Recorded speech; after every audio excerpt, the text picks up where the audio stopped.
Hello everyone, welcome to Sleepy Classes. कैसे हैं आप लोग? होपफुली अच्छे होंगे। तो आज है बहुत ही एक इम्पॉर्टेंट न्यूज़ आर्टिकल हम लोग कवर करने वाले हैं। ठीक है, अब वेदर एजेंसीज़ ने जो है वो इंडिया को वार्न किया है और आसपास के कंट्रीज़ को भी वार्न किया है कि इस विंटर जो है वो नॉर्थ इंडिया जो है वो शिवर करने वाला है कोल्ड से, due to the effect of La Nina. ठीक है, ला नीना आप जानते हैं कि एक्सट्रीम वेदर कंडीशंस है जिसको हम लोग आगे देखेंगे। जैसे आपने एल नीनो का नाम सुना होगा, जस्ट उसका अपोजिट जो है वो ला नीना होता है।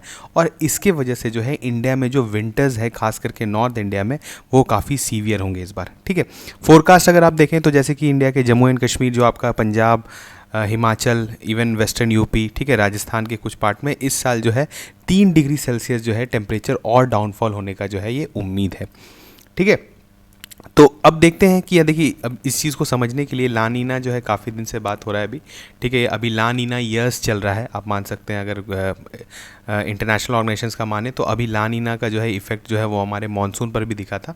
तो हम लोग एक एक करके देखेंगे कि पहले क्या होता है कि एल नीनो क्या होता है, ला नीना क्या होता है, और उससे पहले हम लोग देखेंगे कि सदर्न ऑसिलेशन किसको बोलते हैं। ठीक है, सदर्न ऑसिलेशन, ये सब कुछ बेसिक कंसेप्ट है इस वीडियो से जो है आपका ये कवर हो जाएगा। ठीक है, अब देखिए ला नीना का जो सिग्निफिकेंस है एक्चुअली अगर आप इसको देखिए तो this is a Spanish word, और स्पेनिश में इसको मतलब एक लिटिल गर्ल जो है इसको माना जाता है। मतलब जो ला नीना जो है that means little girl in Spanish. और according to National Ocean Service of National Oceanic and Atmospheric Administration, ठीक है, NIAA, जो कि US डिपार्टमेंट ऑफ कॉमर्स के अंदर आता है, La Nina is also sometimes called El Viejo और anti El Nino. Anti El Nino यहाँ पर कहा जाता है क्योंकि ये जस्ट अपोजिट होता है एल नीनो के। ठीक है, एल नीनो में जो भी इफेक्ट्स होते हैं उसका जस्ट अपोजिट इफेक्ट जो है वो आपका ला नीना में देखा जाता है। ठीक है, अब ये थोड़ा सा एंशंट, मतलब एंशंट या इसका अगर आप ऑरिजिन बोलेंगे कि ला नीना का, इसको ला नीना कैसे नाम पड़ा, तो इसके पीछे एक स्टोरी है, स्मॉल स्टोरी है कि वहाँ पर क्या होते थे, पेरू में जो है वहाँ पे स्पेनिश मर्चेंट्स होते थे। ठीक है, तो अब वहाँ पर क्या हुआ कि किसी ईयर में उन्होंने क्या ऑब्ज़र्व किया कि वहाँ पर जो आपका जो खास करके जो कोस्ट है, जो पेरुवियन कोस्ट है वहाँ पर आपका साउथ अमेरिका का कोस्ट पे, तो वहाँ पर किसी साल जो है काफ़ी अच्छा फ़िशिंग होता है। ठीक है, वहाँ पर फ़िशिंग एरिया है पूरा वहाँ पर, तो वहाँ पर फिशरमैन लोग का, तो किसी साल जो है काफ़ी अच्छा वहाँ पर फ़िश का ईल्ड होता है और किसी साल जो है वहाँ पर फ़िश का ईल्ड काफ़ी घट जाता है। ठीक है, तो इसी वजह से जो है उन्होंने एक ऑब्ज़र्व किया कि कुछ वेदर कंडीशंस ऐसा चेंज होता है कि वहाँ पर जो फ़िश का पॉपुलेशन है वो चेंज हो जाता है। ठीक है, तो इसी तरह से जो है इसका एल नीनो और ला नीना का जो है ओरिजिन हुआ वहाँ पर, जो कि आपका साउथ अमेरिकन कोस्ट पर है। ठीक है, अब हम लोग देखिए इस इवेंट को समझने का कोशिश करते हैं। नॉर्मली देख रहे हैं आप, ये देखिए जैसे हम लोग पैसिफिक ओशन का बात करेंगे। ठीक है, ये भी जितने भी एल नीनो ला नीना है, this is all associated with Pacific ocean. ठीक है, और ख़ास करके ट्रॉपिकल पैसिफिक ओशन। अब यहाँ पर आप देख सकते हैं, दिस इज, देखिए ये साउथ अमेरिकन कोस्ट है। ठीक है, वेस्ट कोस्ट आप बोल सकते हैं साउथ अमेरिका का, और ये आप देख रहे हैं यहाँ पर ऑस्ट्रेलिया है। ठीक है, नॉर्मल कंडीशंस में क्या होता है, नॉर्मल कंडीशंस अगर आप माने, नॉर्मल जैसे जिस समय एल नीनो और ला नीना नहीं हो रहा है, जब नॉर्मली होता है तो वहाँ पर क्या होता है कि आपका जो वेस्टर्न कोस्ट पर है साउथ अमेरिका, वहाँ पर जो होता है अपवेलिंग ऑफ वाटर होता है। अपवेलिंग ऑफ वाटर मतलब क्या हुआ कि नीचे का जो पानी है, ओशन का जो पानी है, न्यूट्रिएंट रिच। ठीक है, उसमें जो नीचे वाला पानी होता है उसमें बहुत ज़्यादा न्यूट्रिएंट होता है और वो ठंडा होता है। ठीक है, तो क्योंकि वो नीचे से ऊपर आ रहा है तो वो ठंडा रहता है, ऊपर वाला पानी गर्म रहता है, तो नीचे से जब पानी ऊपर आता है तो ऊपर भी जो है वो ठंडा पानी ले आता है। तो नॉर्मल कंडीशंस में क्या होता है कि यहाँ पर नॉर्थ अमेरिका के पास अपवेलिंग होते रहता है। ठीक है, अपवेलिंग के होने की वजह से क्या होता है, वहाँ पर जो पानी होता है वो ठंडा रहता है। ठीक है, अब जहाँ पर पानी ठंडा रहेगा आप हमेशा जानें, ठीक है, ये बेसिक कंसेप्ट है ज्योग्राफी का, जहाँ पर भी ठंडा पानी है, जहाँ पर ठंडा एटमॉस्फेयर है, वो हमेशा ही हाई प्रेशर जोन होता है, जिसको बोलते हैं HP। ठीक है, और जो है अगर आप देखेंगे इधर नॉर्मली यहाँ पे जो है ठंडा पानी रहता है, और आपका ऑस्ट्रेलिया के पास जो है टॉप में अगर आप बोलेंगे, ऑस्ट्रेलिया के ऊपर जो है यहाँ पर जो है पानी गर्म रहता है, वार्म रहता है। ठीक है, तो जहाँ पर भी वार्म रहेगा वहाँ पे जनरली जो है वो लो प्रेशर रहता है। ठीक है, इस बात का बेसिक सही है, ये आपको ज्योग्राफी में भी आपने पढ़ा होगा। तो यहाँ पर देखिए नॉर्मल कंडीशंस में क्या होता है, हमेशा एयर जो है वो हाई प्रेशर से लो प्रेशर मूव करता है। तो यहाँ पर आप देख रहे हैं कि यहाँ पर जब ये ठंडा पानी है, यहाँ पर हाई प्रेशर है, तो यहाँ पर से देख रहे हैं आप ट्रेड विंड्स जो है ये मूव कर रहा है टुवर्ड्स कोल्ड से वार्म तक, क्योंकि यहाँ पर हाई प्रेशर है और यहाँ पर लो प्रेशर है। ठीक है, ये बिल्कुल नॉर्मल कंडीशन है। इस समय ऐसा जब आपका चलता है तो इसको बोलते हैं नॉर्मल कंडीशन, न्यूट्रल कंडीशन जिसको बोलते हैं। ठीक है, अब होता क्या है एल नीनो के समय, एल नीनो जो है अभी हम लोग पहले देखेंगे लानीना के पहले, ठीक है। तो एल नीनो के समय क्या होता है कि यहाँ पर जो अपवेलिंग हो रहा था साउथ अमेरिकन कोस्ट पर, जो ठंडे पानी का जो नीचे से ठंडा पानी ऊपर जाता है, तो वो रुक जाता है, वो अचानक से रुक जाता है, ठीक है। उसका रीज़न किसी को भी नहीं पता है, लेकिन ये एक सर्टेन इवेंट है जो कि देखा जाता है मान सकते हैं 6-7 साल पर एक बार ऐसा देखा जाता है कि वहाँ पर जो अपवेलिंग है ठंडा पानी का वो रुक जाता है। तो जब ठंडा पानी का वहाँ पे अपवेलिंग रुक जाता है तो टॉप सरफेस पे क्या होता है, वहाँ पे पानी गर्म होना स्टार्ट हो जाता है। तो जब भी टॉप पे आपका पानी गर्म होना स्टार्ट हो जाएगा तो वहाँ पर जो है वो हाई प्रेशर जो पहले हुआ करता था अब वो घट के धीरे धीरे लो प्रेशर वाले रीजन में जाने लगता है, ठीक है।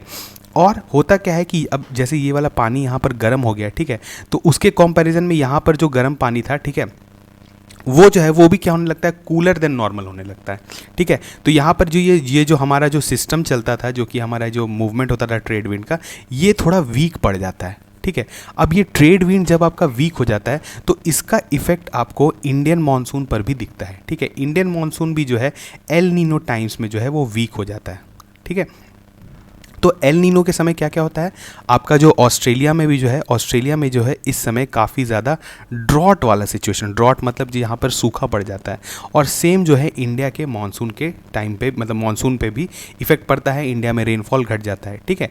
लेकिन यहाँ पर क्या होता है, क्योंकि देखिए यहाँ पर गर्म पानी जो है साउथ अमेरिका के आसपास जो है जमने लगता है, ठीक है, और यहाँ पर अपवेलिंग भी रुक जाता है। तो यहाँ पर जब अपवेलिंग रुक जाता है तो आपका क्या होता है कि यहाँ पर जो न्यूट्रिएंट जो नीचे से ऊपर आ रहे थे वो भी रुक जाते हैं।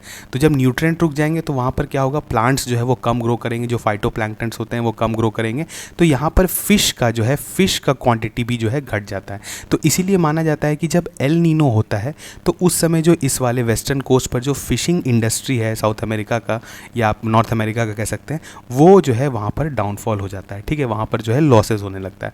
दूसरा एक बहुत इंपॉर्टेंट इवेंट क्या होता है कि जब एल नीनो का टाइम रहता है, जब गर्म पानी जो है इस कोस्ट को घेर लेता है, तो यहाँ पर क्या होता है कि आपका जो नॉर्थ अमेरिकन साइड है, खास करके उसका जो वेस्टर्न कोस्ट है, वहाँ पर जमकर पानी पड़ता है, ठीक है। वहाँ पे मतलब वर्षा जो है वो काफ़ी होती है आपका नॉर्दर्न अमेरिकन रीजन में, ठीक है। तो ये बहुत ही एक अलग इवेंट है कि जनरली इस कोस्ट पर जो है यूएस के पानी नहीं पड़ता है, लेकिन जब एल नीनो वाला टाइम रहता है तो उस समय जो है यहाँ पर पानी देखने को मिलता है, ठीक है। तो क्या क्या पॉइंट्स आपका क्लियर हुआ। एल नीनो के समय क्या होता है कि आपका जो है यहाँ पर गर्म पानी रह जाता है, ठीक है। उसके वजह से क्या होता है कि इंडियन मानसून जो है वो वीक पड़ जाता है, ऑस्ट्रेलिया में जो है वहाँ पर भी ड्रॉट लाइक सिचुएशन हो जाता है, और जो इस साइड है अमेरिकन साइड जो है यहाँ पर पानी पड़ने लगता है, ठीक है, और यहाँ पर फिशिंग जो है वो घट जाता है। अब इसका जस्ट अपोजिट जो होता है वो होता है लानीना में, ठीक है। लानीना में क्या होता है कि जो अपवेलिंग हो रहा है यहाँ पर ये और भी स्ट्रांग हो जाता है। जैसे नॉर्मल डेज में जो होता है जैसे अपवेलिंग होते रहता है, लानीना के टाइम क्या होता है कि अपवेलिंग और भी ज़्यादा स्ट्रांग हो जाता है। तो जब स्ट्रांग हो जाता है तो यहाँ पर ये कोल्डर रीजन हो गया, ये पूरा रीजन कोल्ड हो गया, ठीक है। अब जब यहाँ पर कोल्ड हो जाएगा तो यहाँ पर ऑब्वियसली जब कोल्ड है और अपवेलिंग अच्छे से हो रहा है तो यहाँ पर न्यूट्रिएंट रिच वाटर आएगा, उसके वजह से क्या होगा, फाइटोप्लैंक्टन्स ग्रो करेंगे, फाइटोप्लैंक्टन्स ग्रो करेंगे तो क्या होगा, फिश आएगा तो यहाँ पर फिशिंग जो है वो काफ़ी अच्छा होता है। तो लानीना के टाइम जो है, ठीक है, जिसको स्पेनिश गर्ल, जिसको लिटिल गर्ल कहा जाता है, ठीक है, उसको उस वाले इवेंट में लोग मानते हैं कि यहाँ पर फिशिंग जो है काफ़ी अच्छा होता है, ठीक है। अब देखिए लानीना जो है यहाँ पर तो ठंडा पानी रहा, तो अब क्या होता है कि जब ठंडा पानी रहता है तो यहाँ पर भी जो पानी जो है वो गर्म हो जाता है ज़्यादा, ठीक है, जो नॉर्मल कंडीशंस में रहता है, लेकिन नॉर्मल कंडीशंस में गर्म रहता है, लेकिन लानीना के समय क्या होता है कि ये और भी गर्म होता है। तो लानीना आप मान सकते हैं, लानीना क्या है, बेसिकली आपका जो न्यूट्रल या नॉर्मल कंडीशन में जो सिस्टम रहता है उसको सिर्फ एडवांस कर देता है, ठीक है, उसको और बढ़ा देता है, मतलब जो भी सिस्टम एग्जिस्ट करता है उसको और इम्प्रूव कर देता है, ठीक है। तो अब जब इम्प्रूव कर रहा है तो क्या होगा, ऑस्ट्रेलिया में जमकर वर्षा होगी, ठीक है, बारिश वहाँ पे काफ़ी होता है। अभी आप देख रहे हैं लानीना ईयर्स चल रहा है, तो अभी क्या है, ऑस्ट्रेलिया में काफ़ी पानी पड़ा है। अगर आप अभी वहाँ पर वेदर देखेंगे तो वहाँ पर जो है काफ़ी ज़्यादा है, वहाँ पर रेनफॉल हुआ है, तो इसी कारण बहुत इंपॉर्टेंट हो गया है लानीना जानने के लिए, ठीक है। दूसरा आप क्या है, अभी आप जैसे देखेंगे इंडिया के केस में अभी जो है काफ़ी डिलेड और कह सकते हैं कि प्रोलॉन्ग्ड जो है मॉनसून रहा है। प्रोलॉन्ग मतलब कि काफ़ी दिन, मतलब रिट्रीटिंग मॉनसून भी जो है वो काफ़ी देर तक चल रहा है, जो है बारिश जो है बहुत सारे पार्ट्स एंड में और किसी किसी पार्ट में जो है बारिश हो ही रहा है, लगातार डिस्टर्बेंसेस हो रहे हैं। तो आप मान सकते हैं कि ये जो मॉनसून का जो हमारा ड्यूरेशन जो थोड़ा इंक्रीज़ हो गया इंडिया में, this is just because of लानीना, ठीक है।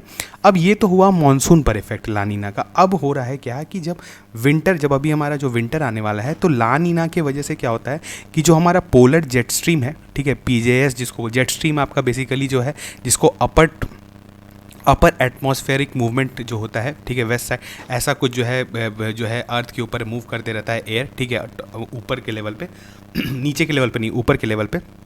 तो वो क्या होता है, उसका भी थोड़ा सा शिफ्टिंग हो जाता है, ठीक है, वो जो है इधर उधर शिफ्ट कर जाता है, जो just because of La Neena. तो उसकी वजह से क्या होता है, यूएस में भी ला नीना के टाइम जो है काफ़ी ज़्यादा ठंड पड़ता है, ठीक है। और सेम इफेक्ट जो है, इसी का आप कह सकते हैं एक्स्ट्रापोलेटेड इफेक्ट जो है, वो इंडिया में भी देखा जाता है, ठीक है। तो इंडिया में अभी जो है just because of La Neena क्या क्या इफेक्ट्स हुआ, एक तो आपका प्रोलॉन्ग्ड हो गया मानसून, ज़्यादा देर तक जो है यहाँ पानी पड़ा है, और दूसरा क्या है, यहाँ पर जो विंटर है वो भी इस बार सीवियर होगा, ठीक है। तो आप एक तरह से आप अंदाज लगा सकते हैं, अब आपको थोड़ा बहुत कंसेप्ट क्लियर हो गया होगा कि जो है ला नीना के टाइम में क्या होता है, बेसिक्स जो अगर आप माने तो मानसून जो है वो और स्ट्रांग हो जाता है, विंटर जो है वो और सीवियर हो जाएगा, ठीक है। और एल नीनो के समय जो होता है जस्ट अपोजिट होता है, आपका मानसून जो है वो वीक हो जाता है, ठीक है। तो एक छोटा सा कंसेप्ट था यहाँ पर, ये एक्सट्रीम वेदर कंडीशंस था। अच्छा, यहाँ पर जो ये ला नीना और एल नीनो की बात हुई, अब यही जो हमने जो पैसिफिक ओशंस में जो देखा, ठीक है, पैसिफिक ओशन में आपने देखा यहाँ पर हॉट है, यहाँ पर कोल्ड है। तो इसी तरह का ये जो मूवमेंट होता है, ये जो ऑसिलेशन होता है टेम्परेचर्स का, प्रेशर का, इसी को हम लोग सदर्न ऑसिलेशन भी कहते हैं, ठीक है। अगर आपसे कहीं पूछा जाए तो सदर्न ऑसिलेशन जो है बेसिकली वो जो है पैसिफिक में जो है आपका जो प्रेशर ग्रेडियंट जो है चेंज होते रहता है ड्यू टू अब जो जैसे कोल्ड वाटर, हॉट वाटर, तो इस ऑसिलेशन को जो है हम लोग सदर्न ऑसिलेशन कहते हैं, ठीक है। बहुत टाइम क्या होता है, एल नीनो और सदर्न ऑसिलेशन को जो है मिलाकर आपको बहुत जगह एनजो लिख दिया जाएगा, ठीक है। तो एनजो से भी आप घबराएं नहीं, एनजो बेसिकली क्या है आपका El Nino plus southern oscillation, ठीक है। तो एक छोटा सा कंसेप्ट था जो कि आपका इस वीडियो के थ्रू कवर किया गया। हम लोग ऐसे ही जो है छोटा कंसेप्ट जो है खास करके ज्योग्राफी, इन्वायरमेंट का, वो न्यूज़ के थ्रू ही कवर करने का कोशिश करेंगे, ठीक है। तो हम लोग मिलते हैं नेक्स्ट लेक्चर में, तब तक थैंक यू।